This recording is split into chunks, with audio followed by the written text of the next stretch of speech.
इस कार्यक्रम के पुण्यार्जक हैं श्री कंवरलाल जी महावीर प्रसाद जी, पाटनी, मदनगंज, किशनगढ़, राजस्थान।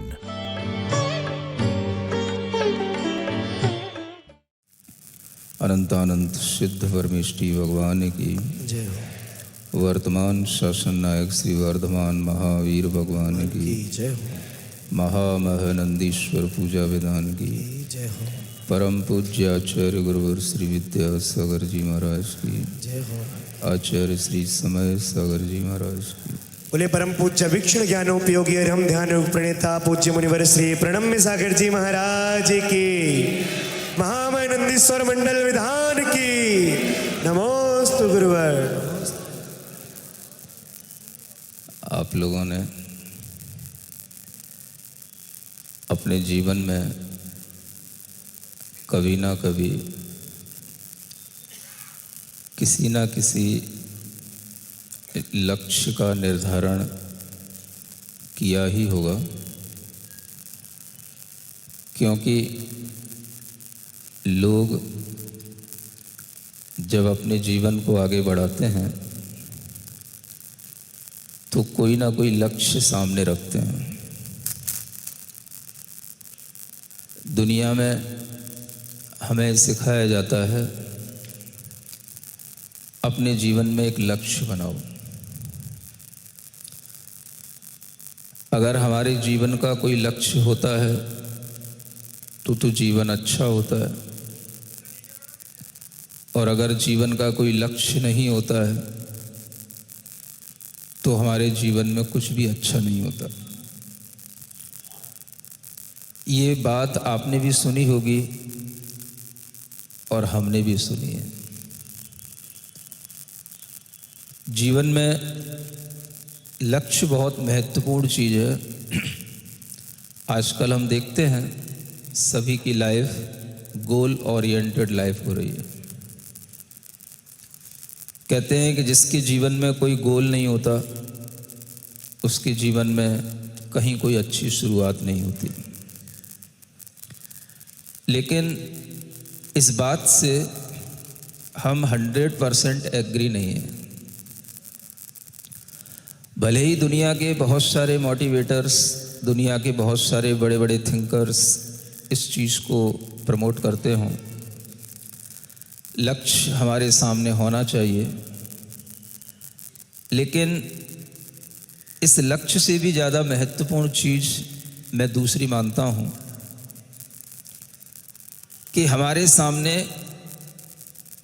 एक प्रोसेस होना चाहिए, हमारे सामने एक सिस्टम होना चाहिए। और अगर हम उस सिस्टम में ढल जाते हैं, उस प्रोसेस से चलते हैं और सिस्टम में ढल जाते हैं, तो लक्ष्य हमें कभी ना कभी प्राप्त हो जाता है। ऐसे यहाँ पर बहुत से लोग बैठे होंगे शायद जिनके जीवन में ये लक्ष्य नहीं होगा कि हम कभी ऐसी महामह पूजा में शामिल होंगे। अगर मैं पूछूं तो आप लोग ईमानदारी से हाथ उठा सकते हो, क्या कभी आपने सोचा था कि मैं कभी ऐसी महामह पूजा में शामिल होऊंगा? मैंने अपने जीवन का कोई लक्ष्य बनाया नहीं, बनाया ना। फिर भी आपको मिला ना, मिलता है ना। लक्ष्य हम नहीं बनाते, लक्ष्य हमारा कभी कभी भाग्य बनाता है। हमें सिस्टम में ढलना चाहिए, और सिस्टम क्या है कि हम धर्म के सिस्टम से जुड़े हुए हैं, हम देव शास्त्र गुरु के सिस्टम से जुड़े हुए हैं, और इस सिस्टम से जुड़े होने के कारण से हमारे सामने जब गुरुओं के माध्यम से अच्छी अच्छी प्रोसेस आती है, और उस प्रोसेस में जब हम अपने आप को ढाल देते हैं तो हमें पता भी नहीं होता हमारे जीवन के क्या लक्ष्य होते हैं, और उन लक्ष्यों को भी हम प्राप्त कर लेते हैं। इसलिए लक्ष्य से ज़्यादा महत्वपूर्ण है सिस्टम के साथ चलना।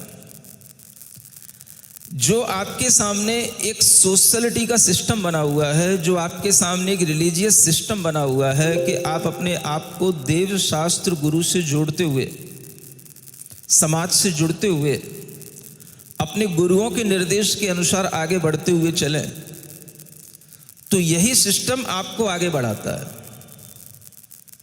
और कभी कभी हमें ये पता भी नहीं होता कि हमें कहाँ जाना है, क्या करना है, कब क्या मेरे साथ होना है, और वो भी कभी कभी मेरे साथ हो जाता है। लोग सोच के नहीं आते कि मुझे कोई बड़ी भारी बोली लेकर के कुछ ये कार्य करना है, कि मुझे हाथी पर बैठना है, कि मुझे रथ चलाना है, कि मुझे क्या करना है, कि इंद्र बनना है, कि प्रतींद्र बनना है। हम सिस्टम से जुड़े हुए हैं, तो हमारे लिए अपने आप ये भाव बनने का जहाँ पर माहौल बनता है, और उस माहौल से जब हम जुड़े रहते हैं तो हमारे अंदर अपने आप भाव बनते चले जाते हैं। और जब भाव बन जाते हैं तो हम कुछ ना कुछ अच्छा कर जाते हैं, अच्छा बन जाते हैं। ये भाव हमारे लिए बहुत बड़ी चीज है, और इस भाव से ही प्रभावना होती है। आप आज ये इतना बड़ा महोत्सव देख रहे हैं, इस महोत्सव के पीछे आपके भावों की संयोजना बहुत बड़ी है। और वो क्या? आपका भाव जुड़ा हुआ है जिनेंद्र भक्ति से, जिन भक्ति से। जब हम इस तरह से जिन भक्ति करने का कोई भी एक सामने आलम्बन लेते हैं, तो हमारे भाव अपने आप हमें भीतर से कहते हैं कि नहीं, हमें भी इसमें आगे होना है, आगे आना है। और यही भाव जब हमारा जुड़ता चला जाता है, तो यही जब एक बहुत बड़ा रूप ले लेता है, तो एक प्रभावना का अंग बन जाता है। आप लोगों ने सम्यक दर्शन के 8 अंग तो सुन ही रखे हैं। पहले दिन पूजा में बताया था, निशंकित से शुरू हुआ था, और अंत कहाँ पे होता है? प्रभावना पे अंत होता है। तो आपने निसंकित से शुरू किया यह जिन पूजा, महापूजा की प्रभावना का यह कार्य, और अब आपके लिए यह चलते चलते प्रभावना अंग पर आ टिका है। आप बिल्कुल निसंदेह थे कि हम नंदीश्वर की ही पूजा कर रहे हैं। हमें नंदीश्वर के भगवान जो दिखाई भी नहीं देते, लेकिन हमारी श्रद्धा में है, हमने सुन रखा है नंदीश्वर द्वीप के जिनालयों में ऐसे जिनबिंब होते हैं, हम उनकी पूजा कर रहे हैं। इस विषय में आप बिल्कुल संदेह रहित थे। इसीलिए आपकी पूजा में निस्संदेह होने से निश्चिंतता आई, और निश्चिंतता होने से ही आपके लिए ये प्रभावना का माहौल यहां तक दिखाई दे रहा है। अब जब प्रभावना की बात आती है, तो मैं आपको बहुत सारी बातें थी बताने की, मुझे ऐसा लगा ये विधान छोटा हो गया। हंस रहे हो आप? ज्यादा लंबा हो गया क्या? मुझे तो समझ ही में नहीं आया, शुरू कब हुआ और इतनी जल्दी खत्म हो गया। 11 दिन का होना था, आज लास्ट दिन कह रहे हैं ये लोग। सही बात है क्या? तो या तो मैं कहीं ज्यादा खो गया, या फिर जो है आप लोगों की भक्ति से मैं सोच ही नहीं पाया कि कितने दिन हो गए हैं, कितनी देर हो गई है। इसी तो फिर जयपुर में ही होएगा वो, और कहीं नहीं होएगा फिर वो। यानी जो भी बड़े बड़े विधान बनाऊंगा फिर वो जयपुर में ही करने आना पड़ेगा मुझे, इसका मतलब ये हो गया है ना।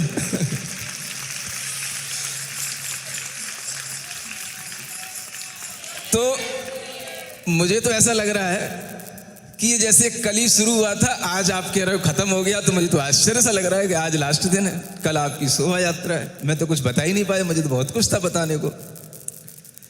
तो मैं बताना चाह रहा था कि इस प्रभावना से भी किसी का नाम जुड़ा हुआ है। जैसे आप लोग सिद्ध चक्र विधान करते हैं, तो आपको एक नाम याद आता है, किसका? मैना सुंदरी का। हमें बता ही नहीं पाया। इस नंदीश्वर की पूजा से भी एक चीज और निकली। इसी तरह की पूजा करते हुए, शास्त्रों को टटोलते हुए एक चीज और निकल करके आई। विद्वान महोदय पंडित जी बैठे हैं यहाँ, बताना चाहता हूं। प्रभावना अंग में जब आचार्य समंतभद्र महाराज ने एक नाम लिया, तो वो नाम आता है वज्र कुमार मुनि का। किनका?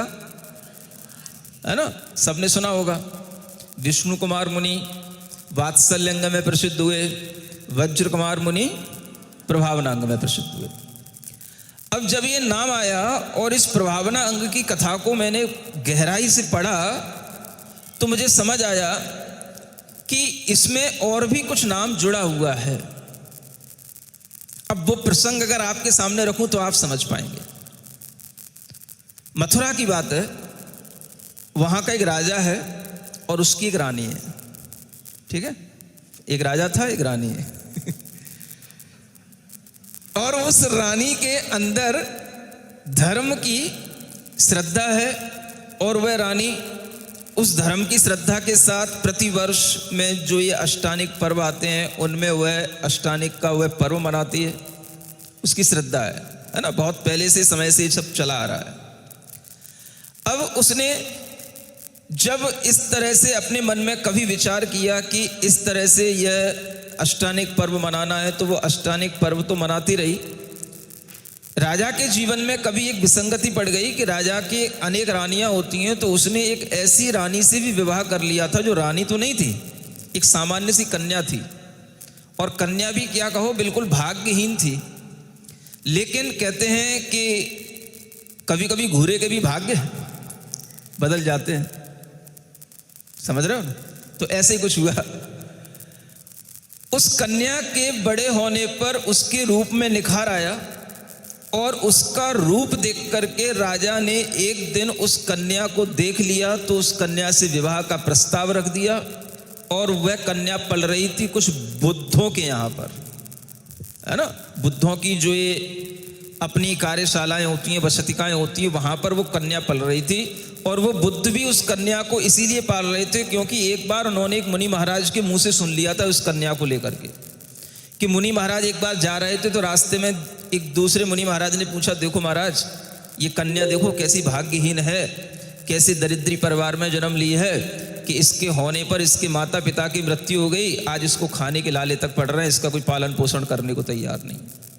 तो बड़े मुनि महाराज ने कहा, सबके दिन आते हैं, सबके दिन बदलते हैं, घूरे के भी दिन बदलते हैं, इस कन्या के भी दिन बदलेंगे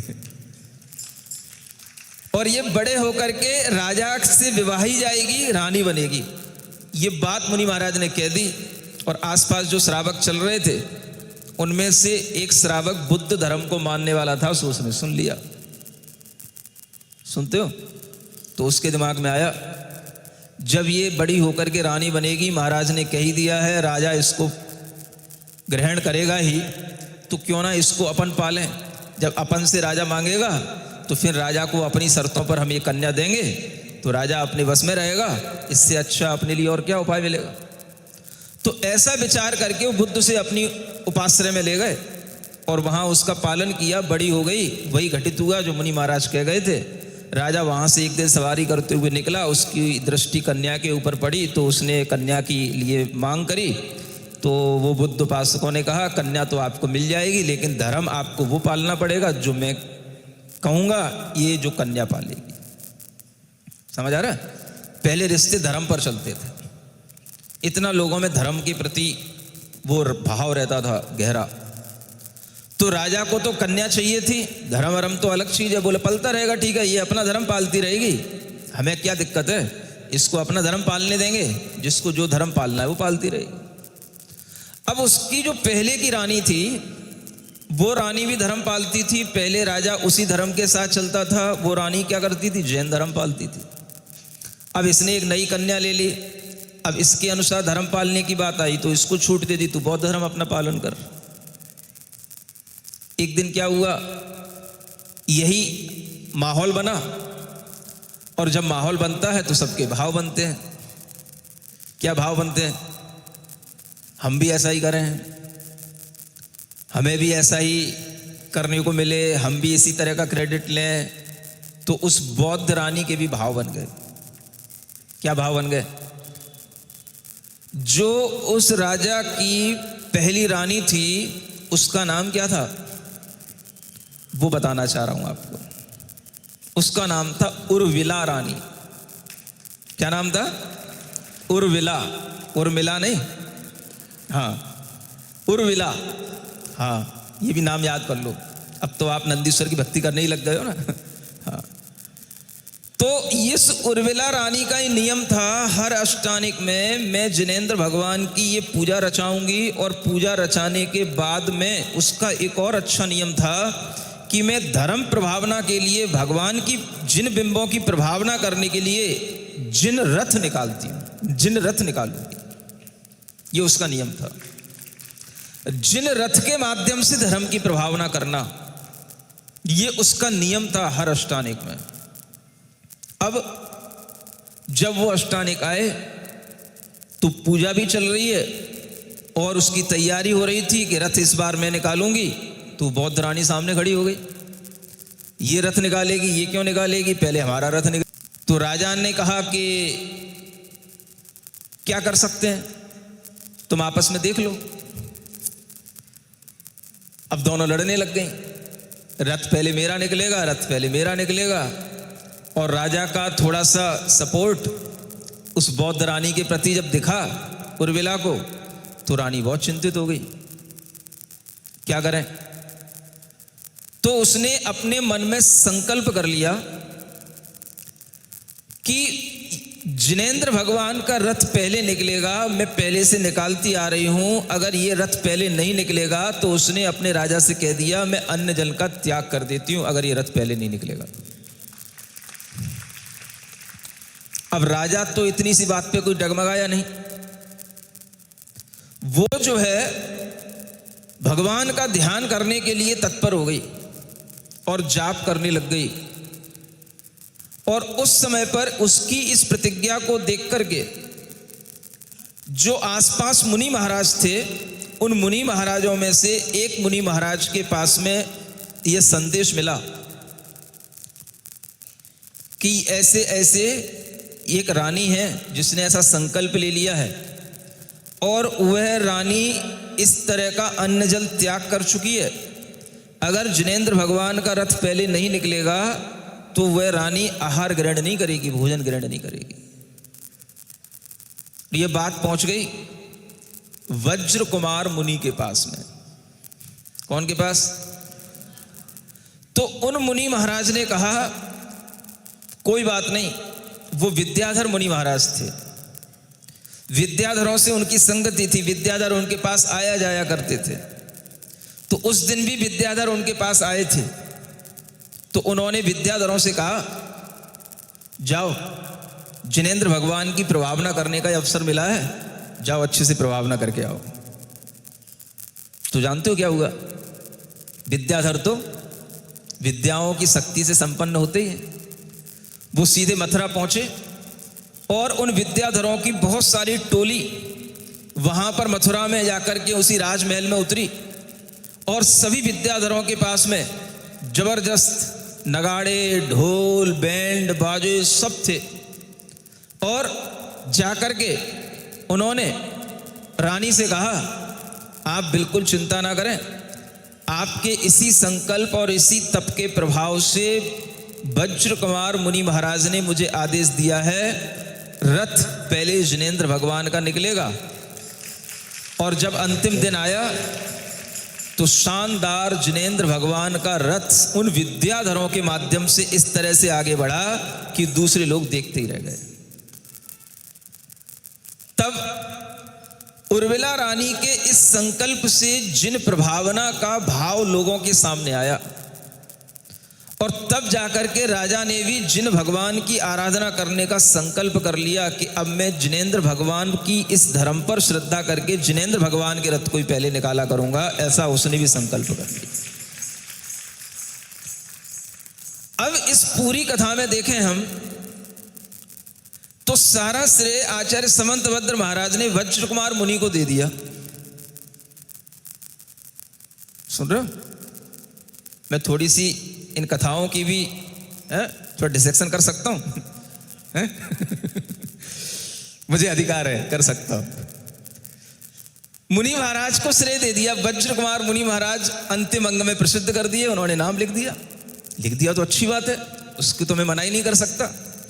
लेकिन जब कथा को गहराई से मैं देखता हूं तो इस कथा में मुझे वज्र कुमार मुनि से भी ज्यादा वो उर्मिला रानी समझ में आती है।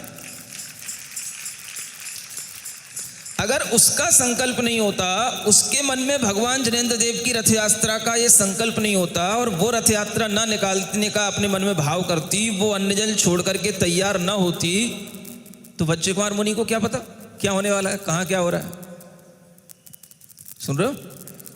तो कुछ बातें ऐसी हैं जिन्हें मैं आगे चल करके समाधि के बाद कुछ आचार्यों से डिस्कशन वहीं पे बैठ के करूंगा। अब विद्वान महोदय को समाधान दे तो बात अलग है। तो मुझे बात ये भी गले नहीं उतर रही कि आचार्य समंतभद्र महाराज ने वज्र कुमार मुनि को हार क्यों पहना दिया प्रभावना अंग का।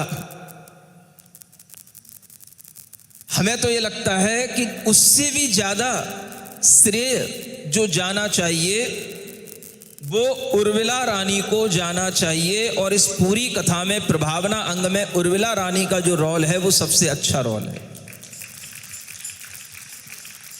जिसका ये नियम हो कि हर अष्टानिक में मैं भगवान की पूजा करूंगी, नंदीश्वर की आराधना करूंगी, जिसका ये नियम हो, और हर अष्टानिक में उस पर्व की आराधना करने के बाद अंतिम दिन मैं रथ यात्रा महोत्सव निकालूंगी, जिसका ये नियम हो। समझो उस रानी के अंदर जिन धर्म के प्रति कितनी दृढ़ श्रद्धा का भाव होगा, और उस दृढ़ श्रद्धा का भाव आज तक किसी ने बताया नहीं, मुझे भी कुछ समझ आया नहीं, लेकिन ये महोत्सव करते करते, ये जिनेंद्र भगवान की पूजा रचाते रचाते थोड़ा सा मन में एक दिन चिंतन आया कि प्रभावना अंग में ये जो कथानक है, इस कथानक में उर्मिला रानी का तो नाम कोई जानता ही नहीं है, और उसका नाम किससे जुड़ा हुआ है? इन्हीं अष्टानिक पूजाओं के कारण से उसका नाम इस कथानक से जुड़ा हुआ है।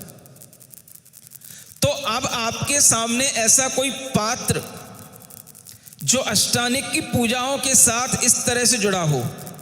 पुराने जमाने के तो बहुत सारे पात्र हैं पुराण पुरुषों के, हर तीर्थंकरों की पूर्व जन्म की कथाओं से जुड़ी हुई चीजें हैं, अष्टानिक के पर्वों से जुड़े हुए अन्य अनेक लोग हैं। और एक अपराजित की घटना हमने आपको सुनाई थी, और उन्होंने भी संकल्प ले लिया था कि वह जो मुनि महाराज मोक्ष को प्राप्त हो गए, उनका दर्शन मिले तो हम भोजन करें।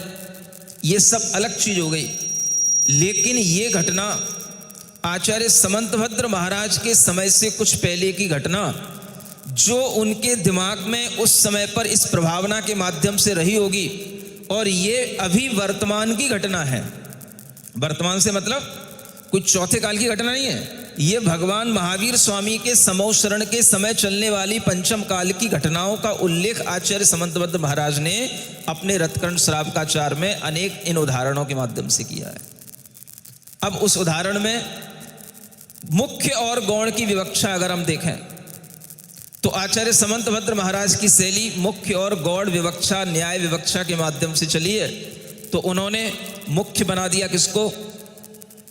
वज्र कुमार मुनि महाराज को, है ना। उनके कारण से प्रभावना हो गई और उर्मिला गौण हो गई।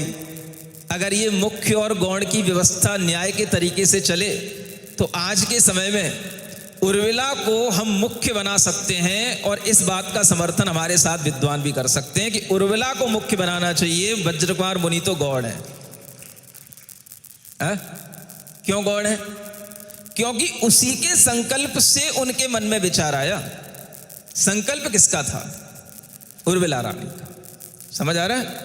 इसलिए जब भी कभी आप ये महामह पूजा करें, जब भी आप ये नंदीश्वर की पूजा रचाएं, तो आपके सामने एक रानी होनी चाहिए, एक पात्र होना चाहिए जिसका नाम है उर्मिला रानी। खड़े हो जाओ। समझ में आ रहा है?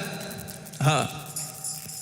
अब ऐसी उर्मिला रानी का चयन यहां पर पहले से ही हो गया है? लेकिन इसकी महिमा किसी को पता नहीं। अगर आज इसका चयन होता तो न जाने कितनी उर्मिलाएं खड़ी हो जाती, किसी को पता ही नहीं। सब पहाड़िया जी ने भीतर ही भीतर कर लिया।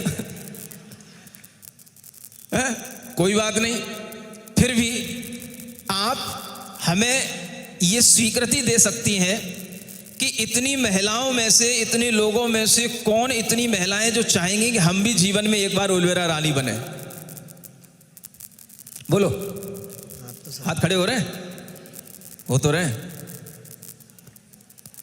चलिए, अच्छी बात है। अपने मन में ये आदर्श बना लेना चाहिए कि जो हमारे पहले पुराण पुरुषों में जिनके नाम आए हैं उनके ही आदर्शों पर हम चलें, और उन आदर्शों में आपके लिए पूजा करने को एक उर्विला रानी का आदर्श आपके सामने है, जो भगवान की पूजा से जुड़ा हुआ है ना। पूजा करके प्रभावना करना अंतिम अंग प्रभावना अंग है, और उस प्रभावना अंग में आज के परिप्रेक्ष्य में मैं उर्विला रानी का नाम सबसे आगे रखना चाहता हूं, क्योंकि मुनि महाराज होने के नाते हमारा काम तो केवल आशीर्वाद देने का होता है ना। और वह आचार्य समंतभद्र महाराज थे, उन्होंने मुनि महाराज को आगे बना दिया, लेकिन सब काम आशीर्वाद से नहीं होता है, करने वालों के माध्यम से भी होता है। तो आशीर्वाद का महत्व अपनी जगह अलग है, लेकिन जो करने वाला है उसका भी तो महत्व होता है। हा? तो हमारी बात से आप लोग सहमत हो? सहमत हो? तो आपके लिए जब भी महामय पूजा करने का विचार आए तो मन में क्या विचार आए? क्योंकि अब आपको एक ना एक पात्र तो चाहिए पड़ता है, क्योंकि आपकी आदत खराब पड़ चुकी है। सिद्ध चक्र विधान करते हुए आपको मैना सुंदरी याद आती है, तो शायद अब आपको ये भी लगे कि महामय नंदीश्वर की पूजा करें तो कौन को याद करें? तो किसको याद करना है? अब उर्विला रानी को याद करना है। समझ आ रहा है? ऐसी दृढ़ श्रद्धान वाली वह स्त्री जिसने अपने संकल्प से मुनि महाराज के लिए भी विचलित कर दिया, और मुनि महाराज ने उसके संकल्प की पूर्ति के लिए अपने विद्याधरों की टोली भेज दी, और वह टोली ने जाकर के, उस समूह ने जाकर के पूरी अष्टानिका के अंत में जो ये रथ यात्रा निकलती, वो पूरी रथ यात्रा पर निकलने का श्रेय किसको दे दिया? उर्विला रानी को दिया। लेकिन रथ यात्रा किसने निकाली? विद्याधरों ने निकाली। उनसे कौन लड़ने बैठेगा? वे तो, अगर तुम्हारा रथ जमीन पे चल रहा है, वे तो आकाश में रथ चलाने को तैयार है। तो सभी विद्याधरों ने मिलकर के इतना वहां पर जुलूस बना दिया कि वह उर्विला रानी को उस जुलूस में, उस रथ में सबसे पहले आगे बिठाया, और उस जुलूस का आगे चल करके पूरे रथ में उस उर्विला रानी को बिठा करके भगवान जिनेंद्र देव के उस रथ में सभी विद्याधर आगे चलते चलते उस जुलूस के माध्यम से जिनेंद्र भगवान की प्रभावना किए। तब से यह प्रभावना अंग में यह वज्र कुमार मुनि प्रसिद्ध हो गए। लेकिन काम किसका? उर्विला रानी का। अब मैं आपसे कहना चाह रहा हूं, कई महिलाओं ने यहां पर संकल्प लिए, मैं ये पूजा करूंगी, आगे भी अष्टानिक में इस तरह का, है ना, कोई पूजा रचाऊंगी। तो ये पूजा रचाने का भाव आपके अंदर हर अष्टानिक में आना चाहिए। पूजा रचाओ, अपने अपने मंदिरों में पूजा रचाओ, और मंदिरों में पूजा रचाने के बाद में अगर उर्विला रानी बनना हो तो एक काम कर सकती हो, बस अपने मंदिर में कमेटी या मंदिर के लोगों से संपर्क करके कि भाई देखो, यहाँ पर हमने सब लोगों के साथ में ये अष्टानिक की पूजा रचाई है, अंत के दिन रथ यात्रा महोत्सव जरूर होना चाहिए, और जो रथ यात्रा महोत्सव धूमधाम के साथ मना लेगी, समझ लेना मेरी तरफ से उसे खिताब मिल जाएगा, वो उर्विला रानी बन गई।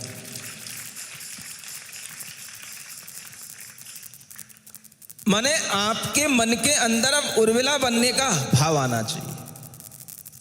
अपने जीवन में एक बार हमें ये प्रभावना अंग का श्रेय अपने ऊपर लेना चाहिए, और हम भी जिन शासन की प्रभावना में संलग्न हैं, जैसे उर्विला रानी ने किया, तो उसी को आदर्श मान करके अगर हम आगे बढ़ेंगे तो आपके नाम भी शास्त्रों में दर्ज हो सकते हैं।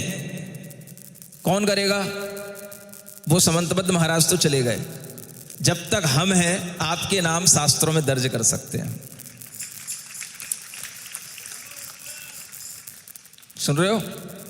करना आपको है। इस किताब में भी पीछे कुछ नाम दिए, लास्ट पेज पे देखो, ये भी 3 नाम छपे हुए हैं इसमें, है ना।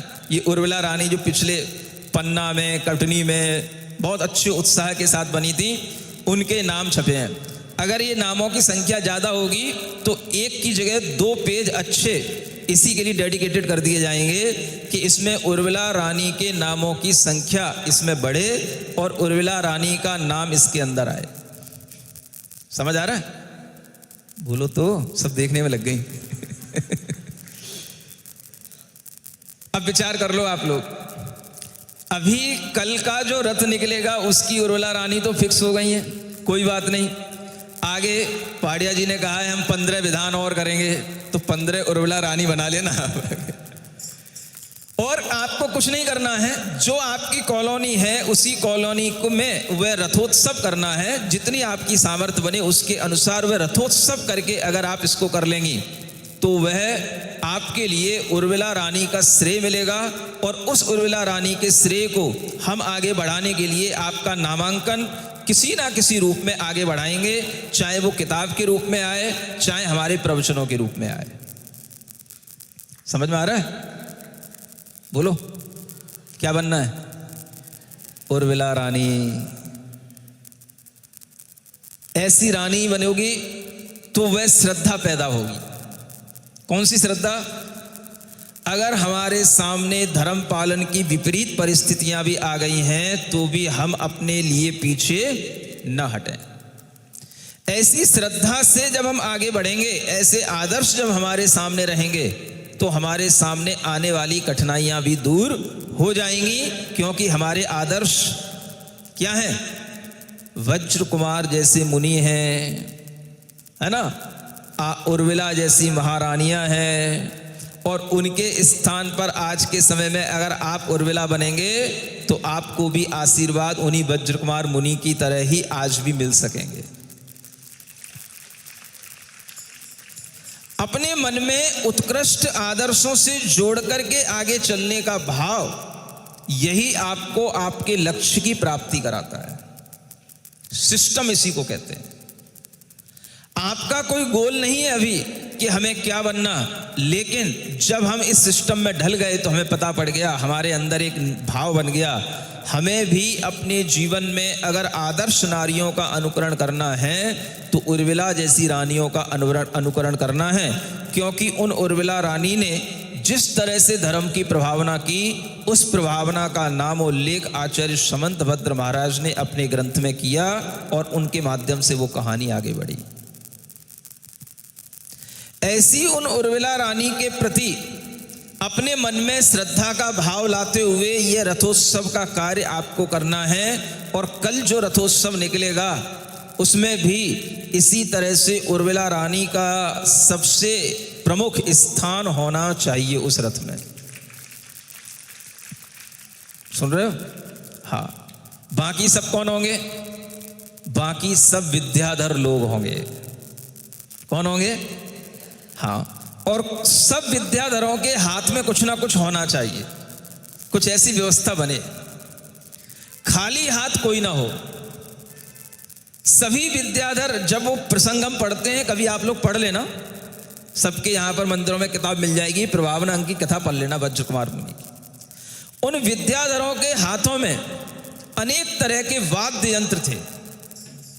हाँ, कोई ढोल है, कोई मजीरा है ना, कोई वो आजकल वो चलता है, क्या बोलते हैं उसको, खनखना, वो हिलता रहता है। तो कुछ ना कुछ अपने हाथों में लेकर के आओ, एक नया रूप लेकर के चलो। कुछ नहीं है तो आपके हाथ में जिन ध्वज होना चाहिए, ध्वज के साथ निकलो। हाथ में कुछ ना कुछ लेकर के चलो। धर्म की प्रभावना करने के लिए कुछ नहीं है तो जैसे चमर हिलाए जा रहे हैं, चमर लेकर के चलो। समझ आ रहा है? कुछ हाथ में होना चाहिए। लेकिन आप लोग बहुत आलसी लोग हो। शाम को डेली हो रहा है, शाम को डेली कर रहे हैं। क्या कर रहे हैं? ये इसी प्रकार से ढोल नगाड़े बाजे, हाँ, ध्वजा लेकर। लेकिन कल आपके घर में भी अगर छोटे छोटे बच्चों के पास जो बाजे हों, जिन्हें आपने दिलवाए हो उन्हें मेले में, उन बच्चों को भी बाजे दे देना। चलो बेटा आज बाजे बजाएंगे। कहाँ? जिनेंद्र भगवान की यात्रा में, शोभा यात्रा में। अद्भुत पुण्य का बंधन बच्चों के लिए होगा, आनंद का भाव आएगा। तो आप भी कुछ ना कुछ अपने हाथ में लेकर के आना। चाहे अच्छी अच्छी कोई सामग्री सजा करके लाना, चाहे हाथ में कलसे लेकर के आना, चाहे चमर लेकर के आना, चाहे छत्र लेकर के आना। छत्र माने छाता मत ले आना।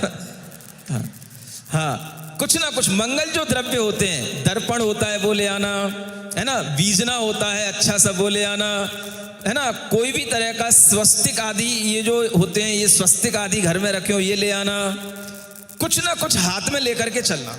बोलो इतना कर सकते हो जयपुर के लोगों? एक लग दे मुझे कि हाँ यहाँ पर भी विद्याधरों के माध्यम से ये रथ निकल रहा है, तो फिर उस रथ में हम भी शामिल होंगे तो हमें लगेगा कि उर्मिला रानी के संकल्प को पूरा करने के लिए वज्र कुमार मुनि आ गए। समझ में आ रहा है? इस तरह का कुछ एक अद्भुत वातावरण बने और उस वातावरण में आप ये जिनेंद्र भगवान के रथ की यात्रा इसी तरह से निकालें जैसे उन विद्याधरों ने उन उर्मिला रानी को आगे करके निकाली थी। इतिहास को हम दोहराएं। अगर हम इतिहास से जुड़ते हैं तो हमारे अंदर अपने आप वैसे सम्यक दर्शन के भाव बन जाते हैं जो पुराण पुरुषों में स्वयं हुआ करते थे। इसलिए मैं कह रहा था लक्ष्य कुछ नहीं होते हैं, सिस्टम से जुड़ो। प्रभावना का जो सिस्टम बना हुआ है उस सिस्टम से जुड़ो, उसी प्रोसेस से चलो जिस प्रोसेस से लोगों ने पहले प्रभावना की है, हम भी उसी तरह से चलें। और जब हम ऐसा करेंगे तो हमें लक्ष्य की प्राप्ति हो जाएगी। सम्यक दर्शन का हमारा लक्ष्य हो ना हो, लेकिन हमें सम्यक दर्शन प्राप्त हो जाएगा। जो जिनेंद्र भगवान की प्रभावना में शामिल होता है वो नियम से सम्यक दृष्टि बनता है, ये भगवान ने कहा है। तो सम्यक दर्शन का लक्ष्य अगर किसी का नहीं भी होगा तो उसे प्राप्त हो जाएगा। प्रोसेस से जुड़ो। ये पूरा का पूरा जो प्रभावना का अंग है ये हमें सिखाता है कि अगर हम एक सिस्टम के साथ चलते हैं, प्रोसेस में जुड़े रहते हैं, तो हमें अपने लक्ष्य की प्राप्ति हो जाती है। इसलिए हमने कभी ये भी कुछ भजन में लिख रखा है, मोक्ष मिलेगा मिलता रहेगा, धर्म पलेगा फलता रहेगा। क्या सुना? मोक्ष कोई जरूरी नहीं है मोक्ष की भी आकांक्षा की जाए, जो हमें करना है वो करो। हमारा मन क्या कहता है, हमारे मन में ये भाव होना चाहिए कि हम सिस्टम से जुड़े, धर्म का जो सिस्टम है उसको बनाए रखें। तो धर्म का पालन करेंगे, धर्म पलेगा फलता रहेगा। अरे भाई पिछले भी दिनों में भी आपने कुछ धर्म किए होंगे, पिछले दिनों में भी पिछले वर्षों में भी आपने जो धर्म किए होंगे, उन्हीं धर्म के फल से तो आज आपको ये फल देखने को मिल रहा है। धर्म करोगे फलता रहेगा, मोक्ष मिलेगा मिलता रहेगा। चिंता किसको पड़ी है? मोक्ष की चिंता करने की जरूरत नहीं है, चिंता किसकी? धर्म की। धर्म ना छूटे। सिस्टम से अगर जुड़े रहोगे, प्रोसेस से चलते रहोगे तो अपने गोल को अचीव कर लोगे। इसलिए मैं ये बात कहना चाह रहा था कि दुनिया में ये सिखाया जाता है पहले अपना गोल सेट करो। अब किसी का गोल है ही नहीं है मोक्ष जाने का, तो भी उसे इस गोल पर आ जाना पड़ेगा। वह धीरे धीरे उसके मन का भाव बन जाता है। कब बन जाता है? जब ऐसा वो माहौल देखता है, इस माहौल में जब उसे कोई उपदेश मिलता है, कोई ज्ञान की बात उसके दिमाग में बैठ जाती है, तो अनेक जीवों के मन के अंदर अपने आप ये विचार आ जाता है कि हम भी इसी तरह से चलें। और जब हम इस तरह से चलेंगे तो हम फिर अपने उस गंतव्य तक जरूर पहुंच जाएंगे जहां हमें गुरु ले जाना चाहते हैं। समझ में आ रहा है? ऐसे कई लोग आते हैं। आज भी आपके लिए आज ही सुबह सुबह एक दिलीप यादव करके व्यक्ति हैं, वो आए। सुन रहे हो? राजपूत वाली कथा तो मैंने तुमको बताई थी अभी कुछ दिनों पहले। वो बलबीर राजपूत आए थे, उन्होंने तो अभी फिर यहाँ पर आए। रास्ते में वो कीर्ति नगर में आए थे, फिर यहाँ पर भी दर्शन करने आए। उन्होंने तो ऐसी इच्छा व्यक्त कर ली कि महाराज हमें अब भगवान को देखना नहीं है, बस आपको देख करके ही हम समझ लेते हैं भगवान कैसे होते होंगे। ऐसे मनोभाव आ जाते हैं। जब व्यक्ति के अंदर इस तरह से परिवर्तन आता है और व्यक्ति अपने आप को एक सिस्टम में ढालने के लिए आगे प्रेरित करने लग जाता है, तो आज वो दिलीप यादव अपनी पत्नी के साथ में आए थे, वो भी प्रवचन सुनते हैं और सुन रहे होंगे कहीं ना कहीं बैठे, ऑनलाइन या ऑफलाइन जो भी होगा। समझ आ रहा है? कितने लोग आते हैं, सुनते हैं, और सुन करके उनके मनोभाव भी, मान लो आज उनका कोई लक्ष्य नहीं है, लेकिन अगर वो एक सिस्टम में आ गए, उन्होंने अरहम का स्वात्म साधना शिविर किया, उन्होंने 10 लक्षण पर्व का 10 दिन का शिविर ही अटेंड किया, हमें पता ही नहीं, आज आकर के उन्होंने बताया, सारे नोट्स बना करके लाए, पूरे 10 लक्षण धर्म के 10 दिनों में मैंने क्या क्या बताया, सब उनके पास हाईलाइट्स थे सारे के सारे। बताओ तुम में से किसी ने बनाए कोई नोट्स? बस यही तो कहता हूं मैं तुमको, तो सब क्या बोलते हो, घर की दाल बस अच्छी किसको लगती, घर की दाल है? तो सबका जायका बदला हुआ तुम्हारा। तो ऐसे जीवों में जो क्यूरियोसिटी होती है, ऐसे जीवों में जो इंटरेस्ट क्रिएट होता है, इसी से उनका फायदा मिलता है। भले ही आप लोग यहां आकर के कितनी ताली बजा लो, आपको इतना फायदा नहीं मिलेगा। जो परिवर्तन उनमें आएगा, जो विशुद्धियां उनमें बढ़ेंगी, क्योंकि उनके लिए वो सब चीजें नई होने के साथ साथ अद्भुत हैं। और तुम्हें, हाँ मुनि महाराज तो हमारे ही हैं, हम तो उनके आसपास रहते ही हैं, हमारे घर में महाराज आ ही जाते ही हैं जब हम पड़गान करते हैं। तो तुम्हारे अंदर जो ये भाव होते हैं, ये विशुद्धियां तुम्हारी कम कर देते हैं। समझ आ रहा है? और ऐसे लोगों के जब हम भाव देखते हैं तो हमें लगता है कि गोल महत्वपूर्ण नहीं है, तुम्हारे अंदर भी अभी कोई गोल नहीं बना होगा, लेकिन अगर तुम सिस्टम में नहीं ढले तो तुमसे पहले ऐसे लोग सिस्टम में ढल जाएंगे, तो ये लोग पहले गोल अचीव कर लेंगे, तुम पीछे रह जाओगे। इसलिए कह रहा हूं, धर्म का जो प्रारूप है ये अपने आप में महत्वपूर्ण है। हमें अपने जीवन में खुद अपने इस तरह से निर्णय अगर हम नहीं भी ले पाते हैं तो कोई बात नहीं, लेकिन हम गुरुओं के अनुसार चलते हैं तो हमें अपने आप उन लक्ष्यों की प्राप्ति हो जाती है। इसलिए धर्म पलेगा, फलता रहेगा। कहाँ जाएगा धर्म? फल किसको देगा? हमारा धर्म है तो तुमको फल थोड़ी ना देगा, हमारा धर्म किसको फल देगा? बोलो, कुछ विश्वास है कि नहीं? हमारा धर्म किसको फल देगा? हमको फल देगा। तो अपने इस तरह के धर्म पालन पर विश्वास करो। इसलिए आचार्य कहते हैं मोक्ष की भी इच्छा मत करो। क्या होगा मोक्ष में, क्या पता कब मिलेगा, कौन होगा, उसकी चिंता क्या करना है।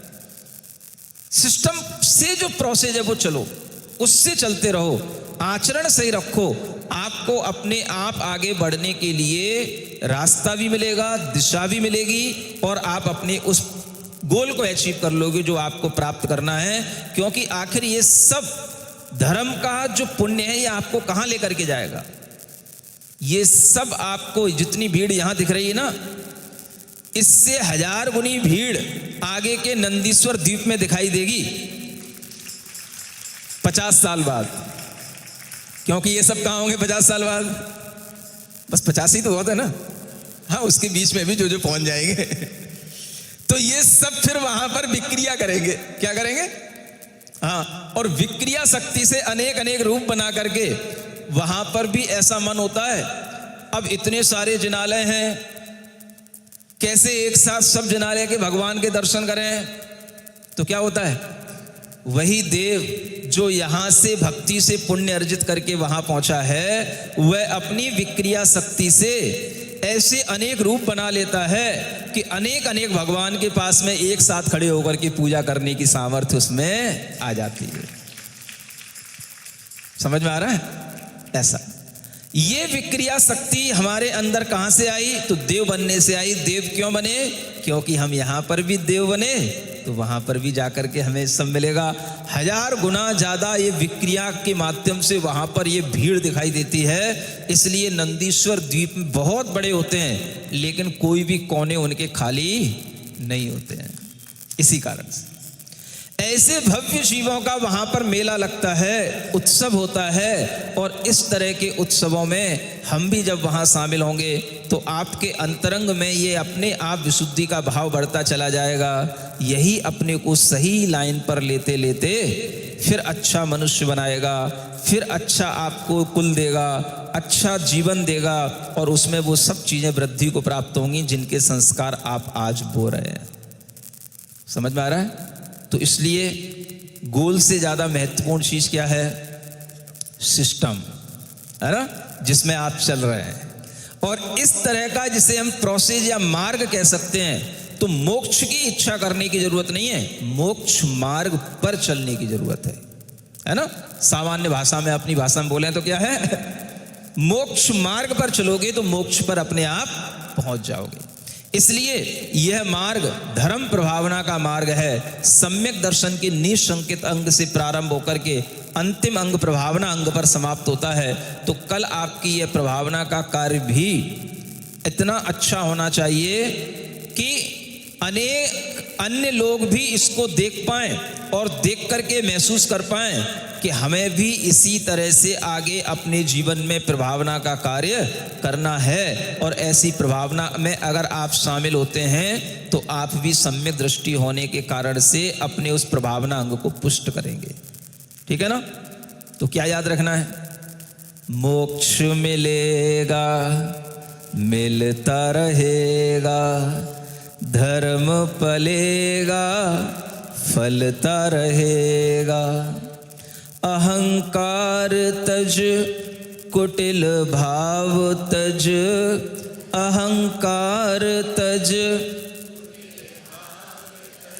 मन तुम सरल रहो, कुछ हो या ना हो, कुछ हो या ना हो।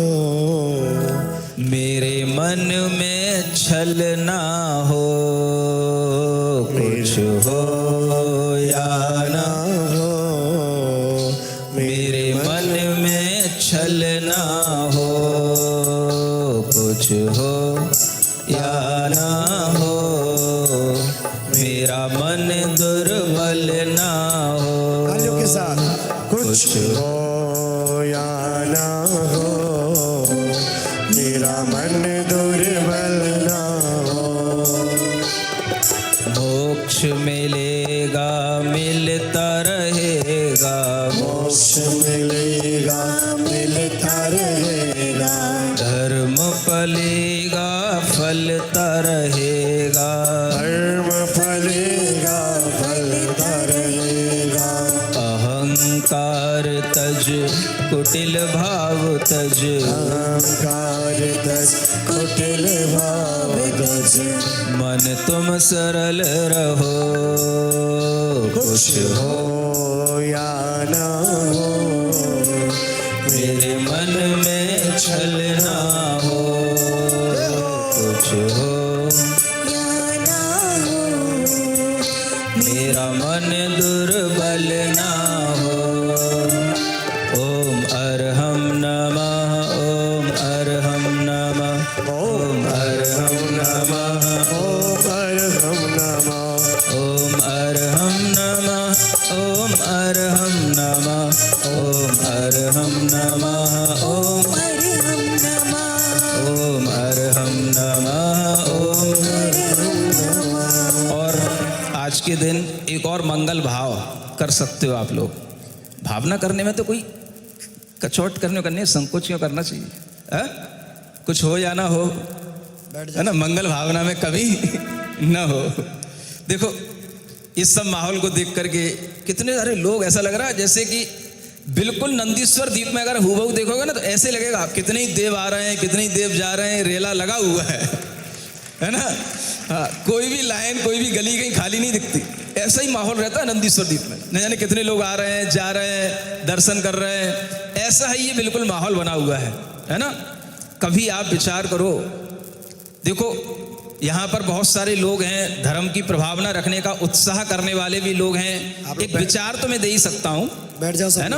बैठ जाइए। वो विचार किसी के कानों में आ जाए, किसी के दिमाग में आ जाए, जो काम आप कर सकते हो, है ना। मुनि महाराज तो क्या कर सकते हैं, आशीर्वाद दे सकते हैं, है ना।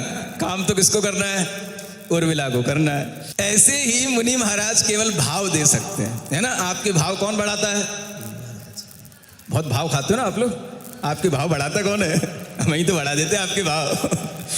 तो जब उर्मिला बन जाओगे, इंद्र बन जाओगे तो आपके भाव बढ़ जाते हैं, है ना। देखो कभी आप ऐसी कल्पना करो, आपके पास, सुनो सुनो, जो लोग जहां हैं वहीं थोड़ा शांति से सुने।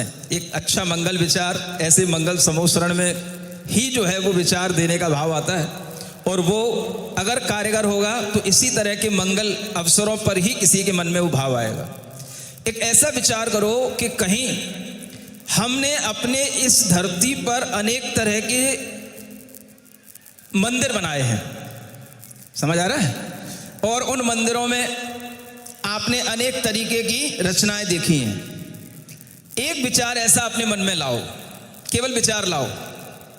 सब लोग तैयार हो गए? नहीं? कैसा विचार? एक बहुत बड़ा गोल घेरा हो, है ना, उसकी चारों दिशाओं में ऐसे ऊंचे ऊंचे पर्वत बना करके जितनी अपने में सामर्थ्य है उस पर एक सुंदर सा जिनालय बनाए, और उस जिनालय में जितना भी हाइट के हो सकें 108 जिनबिंब रखें। ऐसे पूरब दिशा में 13 जिनालय बनाएं, दक्षिण पश्चिम उत्तर दिशा में चारों दिशाओं में 13 जिनालय बना करके कभी हम 52 जिनालय बना करके इस धरती पर नंदीश्वर द्वीप की साक्षात रचना कर पाएं, तो अपना जीवन में अर्जित किए हुए धन का सदुपयोग समझ करके समझ लेना कि मेरा धन धन्य हो गया। क्या हो गया? भाव तो कर लो, बोलो कितने लोग चाहते हैं ऐसा कुछ होना चाहिए? इच्छा कर लो, बस भावना करो, है ना। इस तरह की भावना करने से न जाने आपके मन में कभी ये भाव पैदा हो। और ये कोई बड़ी चीज नहीं है, एक मंदिर एक पर्वत पर बनाना और फिर उसको जो है थोड़ा सा नीचे हाइट पर दूसरा और तीसरी नीचे हाइट पर 3, ऐसे एक दिशा में 13। और मैंने तो एक बार ये भी सोचा था कि आपके जयपुर के अनेक ऐसे जिनालय हैं जिनकी प्रतिमाओं की ना कोई आज आराधना हो पा रही है, ना कोई सुरक्षा हो पा रही है। अगर आप ऐसा कोई प्रारूप बना लें, ऐसे जिनालयों को कहीं पर बनाने का कोई एक प्रारूप बना लें, तो उन सब मंदिरों के जिनालयों के जो जिनबिंब हैं वो जिनबिंब भी वहाँ एक जगह आकर के स्थापित हो जाएं, और एक साथ उन सब की पूजा महोत्सव के रूप में सबके माध्यम से होने लग जाए। ये भी एक भाव विचार। देखो, भाव विचार करने में तो कहीं कोई, मुझे तो नहीं लगता कंजूसी करनी चाहिए। आपको लग रहा है अच्छा विचार है? बताओ कितना सबको अच्छा लग रहा है? बहुत अच्छा। हाँ, बहुत बढ़िया। सब लोग अनुमोदना तो करो जोरदार तालियों के साथ। जय हो, जय हो, जय हो। आप जैसी इस समाज में ही ऐसे काम हो सकते हैं, समझ आ रहा है? हाँ, और इस तरह के काम करने का मनोभाव अगर कोई व्यक्ति बनाता है तो यहाँ तो ऐसे ऐसे लोग हैं, एक एक व्यक्ति भी इस तरह के नंदीश्वर द्वीप पूरे के पूरे खड़े कर सकता है। समझ आ रहा है? ऐसे काम अपने जीवन में करके जाओ तो हमेशा उर्मिला रानी की तरह आपका नाम भी मैं शास्त्रों में अमर कर दूंगा। जैसे आचार्य समंतभद्र महाराज ने अमर किया उर्मिला रानी का नाम, तुम्हारा नाम अमर मैं कर दूंगा, मैं गारंटी लेता हूँ, क्योंकि मैं भी लिखता हूँ समझ आ रहा है? वो भी छपता है। तो आप इसकी चिंता मत करो, बस आप मनोभाव बनाओ और आपके द्वारा इस तरह के कुछ कार्य होंगे तो और अच्छा आनंद। कभी हमें वास्तविक रूप से इस तरह के 108 जिनबिंबों का और अच्छा दर्शन हो तो वह दर्शन करने के लिए भी मैं कितनी भी दूर होऊंगा जरूर आप उस दर्शन करने के लिए आऊँगा। बोलिए महावीर भगवान की। महाराज जी, 52 जिन मंदिर तो कभी बनेंगे ही बनेंगे, उसके अंदर 5 मेरू भी बनेंगे। जयपुर वाले आपसे जो है आशीर्वाद चाहते हैं, कभी ना कभी तो होगा सपना पूरा। भावना तो भाई सकते हैं, कभी ना कभी तो ठीक जल्दी हो, ऐसी भावना के साथ, जोरदार तालियों के साथ। हाँ, ऐसे कोई श्रेष्ठी अपने भावना लेकर के हों कि कार्य हमें करना है, जिनकी अच्छी खूब जमीन आदि हो, उपयोग ले सकते हो। हाँ, कल की उर्मिला का नाम है? हाँ, आगामी महाराज जी, आगामी पंचकल्याणक में भी धर्म कल की उर्मिला आए और सिर पर चढ़ाए, महाराज से आशीर्वाद ले। और आगामी पंचकल्याणक में भी है जी महाराज जी की आज्ञा होगी। उर्मिला के नाम से ही बोलना, कोई भी लता जी सोगानी नहीं बोलना इनको, है ना। रानी उर्मिला आगामी पंचकल्याणक में भी उर्मिला यदि महाराज जी की आज्ञा होगी तो अष्टानिका है, क्योंकि हाँ, तो आगामी अष्टानिका में जो उर्मिला बनना योगेंद्र चाहें। जी सेठी यहाँ पे आए हुए हैं तो एक बार आगे आ जाए। योगेंद्र जी सेठी इंदौर से आए हुए हैं, महाराज जी को यदि वो हो तो एक बार आगे आ जाए। आगामी अष्टानिकाओं में भी जो उर्मिला बनना चाहती हैं वो भी अपने नाम दे सकती हैं, यहाँ पर उनके नामों की घोषणा हो जाए। आगामी अष्टानिका के लिए रानी उर्मिला के रूप में किसी का सौभाग्य है तो जल्दी, क्योंकि सतना आदि में ये उर्मिला 21 कलश आदि की राशि देकर के सौभाग्य प्राप्त कर चुकी हैं। ताली बजाइए इस बात के लिए। ये कोई सामान्य बात नहीं है, बहुत विशेष रूप से धर्म प्रभावना की वह श्राविका होती है। तो जिनकी भावना हो रानी उर्मिला बनने की, बोलो भैया आगामी पंचकल्याणक में अष्टानी का पर्व है ही, तो कौन सौभाग्यशाली पात्र जो ये सौभाग्य प्राप्त करेगा, अपनी भावना प्रकट कर सकते हैं। नाम तो बोल सकते हैं, 11 से शुरुआत तो करो आप लोग। आगामी पंचकल्याणक महोत्सव में रानी उर्मिला के रूप में सौभाग्यशाली धर्म प्रभाविका सुश्राविका के लिए बोली भैया जिनकी भावना हो। पीछे से प्राकृत वाली मैडम बोल रही है 11 से शुरुआत हो रही है, 1,11,111। आगे बढ़िए, जल्दी से भावना बनाएं। जब तक पूजन तो हो गई, जल्दी से 2 मिनट में आगे आगामी पंचकल्याणक के एक महारानी उर्मिला का चयन हम करना चाहते हैं, जिसको आज महाराज जी का आशीर्वाद मिलेगा और आज से ही वह पुण्य संचय करेगी। नहीं, उसका तरीका ये भी हो सकता है कि जो उस अष्टानिका में पूजा का खर्चा और रथ यात्रा का खर्चा और जो उनको उत्सव कराने का खर्चा है, वो सब खर्चा वो बहन करे, जो भी होता हो, तो वो जो है उसको उर्मिला रानी बनाना इस तरीके से भी कर सकते हो, बोली लगाने की जरूरत नहीं है। हाँ, ऐसा भी हो सकता है। हाँ, ऐसा भी बने तो। कोई है सौभाग्यशाली जो लगभग 5 कलश की राशि देकर के बहुत बड़े मुख्य पात्र की भूमिका निभाएंगी और आगे आकर के हाँ, बाद में कर लेना, कोई दिक्कत नहीं। कर लेंगे वो। ठीक है, बाद में कर गुरु की आज्ञा आ गई है और वो काम भी हो जाएगा। रानी उर्मिला के लिए आप लोग सब लोग विचार कर रहे हैं और भावना बांटे रहे हैं। क्या पता 5 के 50 हो जाए, कोई चिंता नहीं। तो बाद में इसके लिए स्थगित रखेंगे अभी इस विचार को। मतलब विचार तो रहेगा हमेशा हमेशा और बढ़ना भी है, लेकिन जो है उसी टाइम अनुष्ठान की टाइम ही उसको देख लेंगे। अभी आप पंच कल्याण के लिए जोरदार तैयारियां कीजिए। इस कार्यक्रम के पुण्यार्जक हैं श्री कंवरलाल जी महावीर प्रसाद जी, पाटनी, मदनगंज, किशनगढ़, राजस्थान।